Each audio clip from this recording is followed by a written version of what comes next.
felt the earth beneath my feet, sat by the river and it made me complete.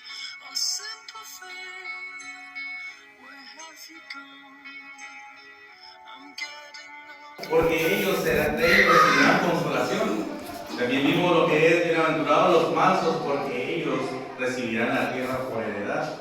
Mas hoy nos toca hablar del 5:6, que es: bienaventurados los que tienen hambre y sed de justicia, porque ellos serán saciados. Yo quedo sorprendido cómo Jesucristo utiliza lo que es la vida cotidiana, todos los que son no tanto los placeres como las desgracias, para llevar una enseñanza aún más profunda de lo que el ser humano puede comprender. Y hoy no es la excepción. Fíjense, dice: bienaventurados los que tienen hambre y sed. Por eso nos podemos dar cuenta que está utilizando algo que es cotidiano para el ser humano. ¿Cuántos de nosotros hemos sentido hambre? ¿Cuántos de nosotros sentimos sed? Pero Jesucristo lo está llevando a un lugar no nomás físico, sino espiritual. Y ahí es donde nos vamos a concentrar, en el lado espiritual. ¿Qué significa bienaventurados? ¿Alguien me puede decir qué significa bienaventurados? Recordemos, es un estudio, podemos interactuar. Bienaventurados es una palabra que lleva algo más allá de lo que es estar a gusto, más allá de sentirse confortado. Es algo que lleva una felicidad verdadera. ¿Qué tipo de felicidad es esa? Un estado de gozo profundo que viene directamente del Padre, directamente de Dios. Bendición divina. No depende de las circunstancias externas, sino de su presencia. Y la presencia constante de Dios en nosotros.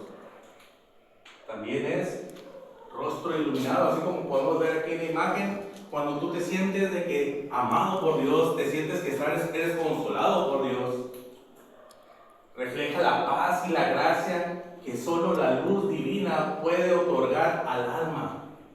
Nosotros hemos escuchado y hemos aprendido de diferentes maestros que la palabra griega de bienaventurados es makarios, que es dichoso. Pero si nosotros nos vamos a más profundo, no nomás significa dichoso, se queda corta la palabra de dichoso, es algo aún más profundo. Es una gran gratitud que uno puede tener, o una gran dicha de lo que uno puede observar, de lo que Dios tiene preparado para cada uno de nosotros. Y ahí nos lo está diciendo bienaventurados. Y en las bienaventuranzas cada vez lo está diciendo, y eso lo tenemos que tener. Es algo aún más profundo de ser dichoso. Es un gozo total, es una gran gratitud que nosotros podemos tener hacia Dios, porque Él tiene la mirada sobre nosotros. En el contexto histórico podemos observar que Jesucristo le está diciendo a una iglesia en el primer siglo, todavía no se formaba la iglesia, eran los judíos del primer siglo. Le estaba diciendo: bienaventurados en un mundo donde estaban oprimidos, y oprimidos no nomás por el mismo pueblo, sino estaban oprimidos por extranjeros, eran oprimidos por romanos. Los romanos lo que hacían es de que oprimían por medio de la espada, y por medio de la espada te obligaban a seguir sus reglas.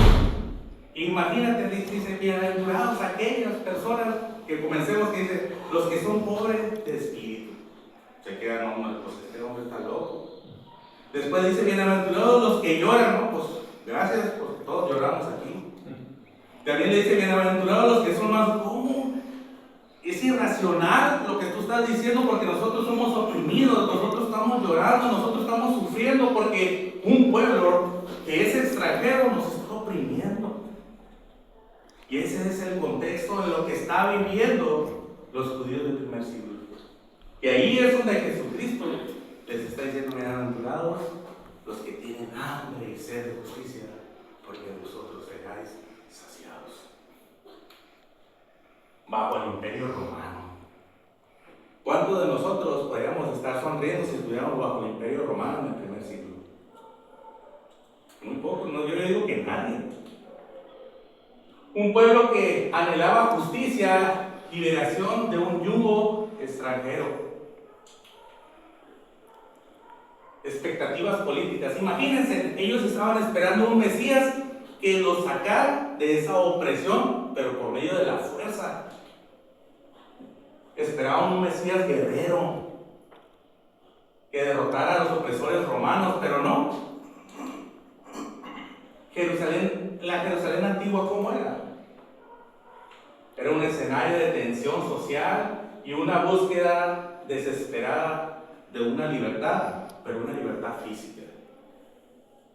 Imagínense, pero Jesucristo vino a redefinir lo que es la justicia.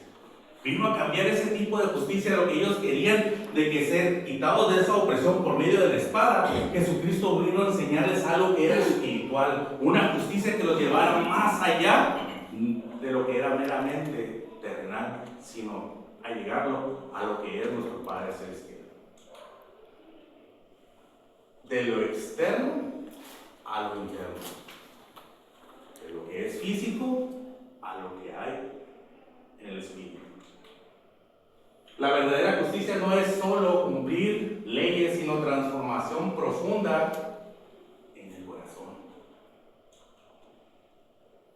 Vivir conforme a Dios, rectitud, integridad y una obediencia espiritual que hace el amor del Padre. Manos en oración. Cuando nosotros llevamos una vida entregada y dependiente totalmente de la voluntad divina, en cada paso que damos, que en todo lo que hacemos, primero se lo pongamos a Dios. Por eso dijo Pablo, si Dios quiere. Por eso de esa manera nosotros debemos de conducir siempre, si Dios quiere, si es la voluntad de Dios. Y es cuando nosotros estamos redefiniendo la justicia y estamos poniendo en manos a la obra lo que es la justicia que Dios, Jesucristo, vino a imponer desde el primer siglo. Hambre y sed espiritual. ¿De qué se está refiriendo? ¿A qué se refiere? Hoy podemos ver que tenemos un deseo constante de esa hambre, de esa sed, pero ¿de qué? Más allá de lo superficial. Ya no nos vamos a conformar a lo que es lo terrenal, sino tenemos que irnos a algo más profundo, que es un anhelo vital para la santidad y la presencia de Dios en cada área de nuestra vida. No conformarse con los placeres temporales que deja el alma vacía, sino buscar, profundizar y llegar a lo que es el verdadero oasis, que es Jesucristo. Y ahí es donde empezamos nosotros a encontrar y sumergirnos en Jesucristo, que es la justicia. Porque dice, bienaventurados los que tienen hambre y sed de justicia, porque ellos serán saciados. Cristo es la fuente en el desierto que sacia nuestra sed eterna. Él es el único que puede satisfacer todas las necesidades espirituales. Él es el único que nos puede llevar y saciar y nos puede entregar una vida eterna. El ejemplo de la vida de Jesucristo. Obediencia absoluta. Rechazó el mundo. Integridad total. El modelo perfecto de sumisión a la voluntad del Padre. ¿Se acuerdan cuando estaba en Getsemaní? Dice, pasa de mí esta copa, pero dice, no se haga mi voluntad, sino la tuya. Ahí fue una sumisión total. Y cada vez que él se apartaba, él estaba entregándose al Padre. Cuando rechazó al mundo, ¿Se acuerdan cuando fue tentado en el desierto? Todas las veces que fue tentado, dice, venció las tentaciones y priorizó el reino de Dios sobre los deseos temporales, lo que el Satanás le estaba ofreciendo en ese momento. Él los rechazó y se mantuvo firme, poniendo la vista, dice, el reino. Vivió cada momento en presencia, justicia, siendo luz en medio de la oscuridad. ¿Cuántas veces Él le llevó, creo que llevó la razón, cuántas veces Él le llevó a aquellas personas afligidas y les mostró la luz verdadera? No nomás le devolvió la vista a los ciegos, la vista física, sino les devolvió también la vista espiritual, mostrándoles lo que era realmente estar en la presencia del Señor, lo que era realmente estar en el reino, aunque todavía no era establecido, pero ya tuvieron ese conocimiento. El ejemplo de Jesús en su ministerio, ahí podemos ver a Jesús cuando está con el paralítico.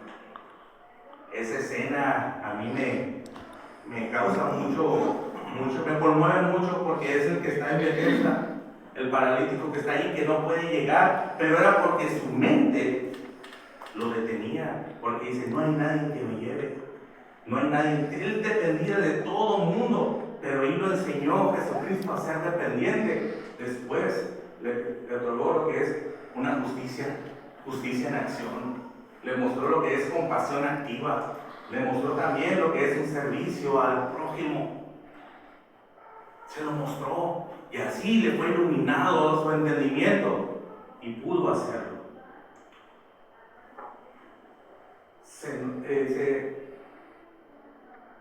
Sanó enfermos, perdonó pecados y defendió al débil. Su ministerio fue un reflejo vivo del amor incondicional de Dios. Ayudar a los pobres y marginados como expresión de una total rectitud. Así fue ser Jesucristo. Pero no nomás fue un ejemplo en su ministerio, sino también fue un ejemplo en la cruz. Recordemos ese hecho. Cuando Él estuvo ahí crucificado, el justo por los injustos. Él murió siendo justo por nosotros. Hechos justos en Él nos justificó. El sacrificio máximo y voluntario de Cristo para pagar el precio de nuestra redención. Él se entregó a nosotros, por nosotros. Él se hizo el pecado mismo en la cruz para pagar nuestros pecados. No los que cometieron en el pasado, ni los que estamos cometiendo nosotros ahorita nomás, sino todavía los que van a cometer. Imagínate, el sacrificio que hizo fue máximo. Dios murió por nosotros. Él es la máxima expresión de amor, porque no lo merecíamos, Él murió por nosotros. Hechos justos en Él. Su muerte y su resurrección nos otorga una nueva posición de rectitud ante Dios. Eso significa justificación.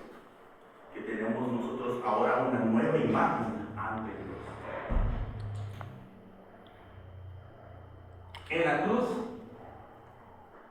la justicia y la misericordia se encontraron para nuestra salvación. La justicia y la misericordia. La justicia por Dios y la misericordia de Jesucristo se unieron ahí para que nosotros tuviéramos lo que es nuestra salvación. ¿Cuántos podremos estar gozosos por ello? Y eso es lo que está diciendo nomás este versículo. Bienaventurados los que tienen hambre y sed de justicia, porque ellos serán saciados. Si o no, este es un momento de saciedad cuando nosotros nos damos cuenta que somos salvos por Cristo, somos llenos por su amor, su misericordia, en el cual nosotros somos justificados por Él. ¿Cómo lo podemos aplicar a nuestra vida en estos días? Integridad cotidiana, reflexión y oración, honestidad total. Vivir la verdad de Cristo en cada decisión, palabra y acción de nuestro día a día.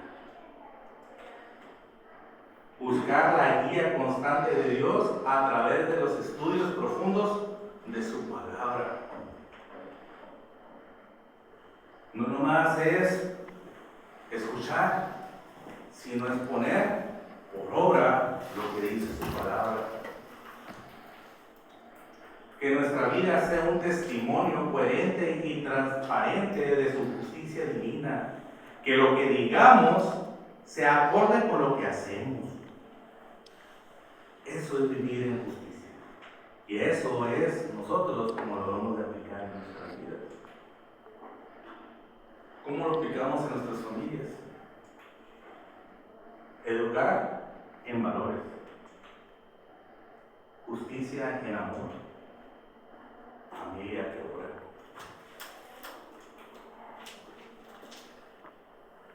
Las nuevas generaciones hay que formarlas conforme a los valores que vienen aquí en la palabra de Dios.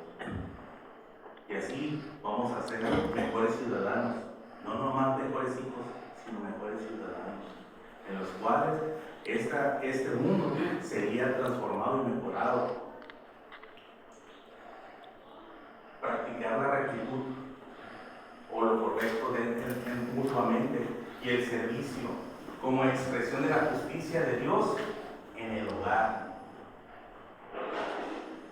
Ponernos de esta manera, ¿Jesucristo haría esto? ¿Jesucristo contestaría de esta manera? ¿Jesucristo actuaría así? ¿O Jesucristo estaría mirando esto?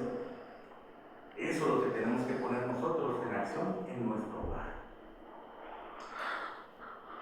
Fortalecer los vínculos espirituales buscando juntos la voluntad del Padre por medio de la oración. Todo ponérselo a Dios y buscarlo a Él en oración. Siempre. Haciendo devocionales familiares, haciendo oraciones, no más por la comida, sino al amanecer, cuando vamos al trabajo, cuando regresamos del trabajo, antes de dormir, al despertar. Siempre en oración, pero familiar. No hermanos solo, recuerden, nosotros no fuimos llamados para ser solitarios, sino para ser una comunidad. Y la comunidad comienza en la familia. Aplicación social. Voz contra la injusticia. Reconciliación y manos unidas. Defender activamente a quienes no tienen voz, reflejando el carácter justo de Dios en la sociedad. ¿Cuántas veces nos hemos quedado nosotros callados cuando vemos una injusticia? Entonces ahí nos estamos reflejando el carácter de Dios en la sociedad. Promover la paz y la misericordia en un mundo divino, siendo agentes de sanidad y esperanza. A eso fuimos llamados a reconciliar. Y por lo tanto, nosotros tenemos que mostrar eso. Si somos hijos de Dios, si somos la iglesia de Cristo, nosotros debemos reflejar eso, lo que es promover la paz y la misericordia. Trabajar juntos en un mundo que refleja los valores del reino de Dios y su justicia eterna. La promesa divina. Ellos serán saciados y serán bienaventurados los que tienen hambre y sed de justicia, porque ellos serán saciados. Esa es una promesa divina, que tendrás esa llenura, que tendrás esa saciedad espiritual. Cristo llena el alma. Una garantía inquebrantable de la plenitud espiritual que solo el Creador puede ofrecer al corazón humano. Él es el único que lo puede llenar. Él es el único que le puede dar esa sobriedad a nuestro corazón. Solo en Él encontramos la satisfacción total que las cisternas rotas de este mundo nunca podrán brindar. Cuando digo cisternas rotas, es de que nunca vas a encontrar allá afuera en este mundo lo que es la saciedad que Cristo te va a dar a tu corazón. Aunque busques en el mundo, lo que sea en redes sociales, en el alcohol, en las drogas o hasta en las amistades, nunca vas a encontrar lo que Cristo te ofrece. Lo que son las promesas divinas son tuyas. Lo único que tienes que hacer tú es tomarlas y hacerlas propias. Porque ahí están, aquí en este libro, hay muchas promesas en las cuales lo único que tú necesitas es apropiarte de ellas.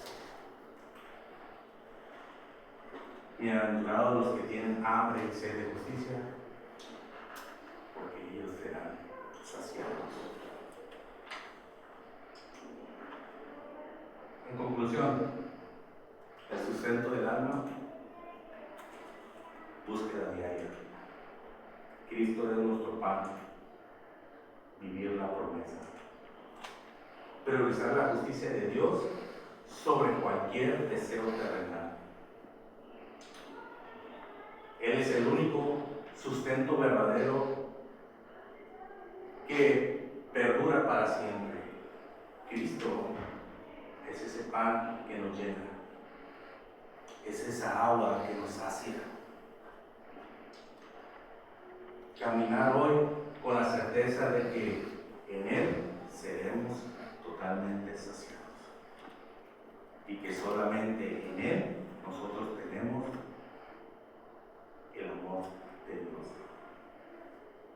Si hay alguna pregunta o algo que quieran complementar, A veces como cristianos, ¿no?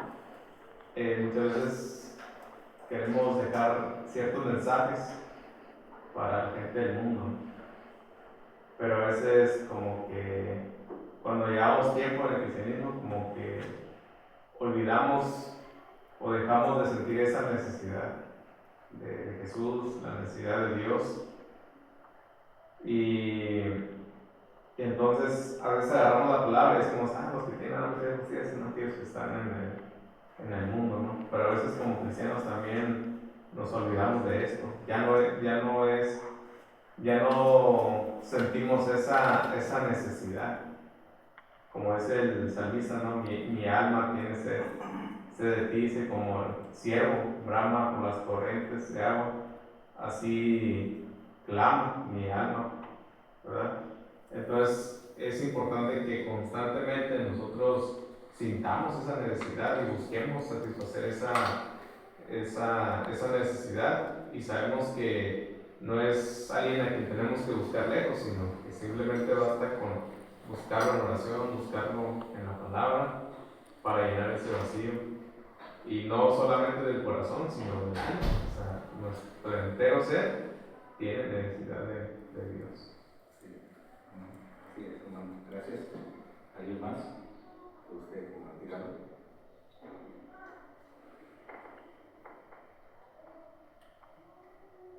Si no es así, cierro con el último versículo, que es: buscar primeramente el reino de Dios y su justicia, y todas las cosas serán añadidas. Por lo tanto, hermanos, aquí está la respuesta. De todas las necesidades que nosotros tengamos, aquí está. Hoy Jesucristo habla a través de sus escrituras, las enseñanzas que Él dejó y por medio de sus apóstoles, los cuales Él instituyó. Dios los bendiga.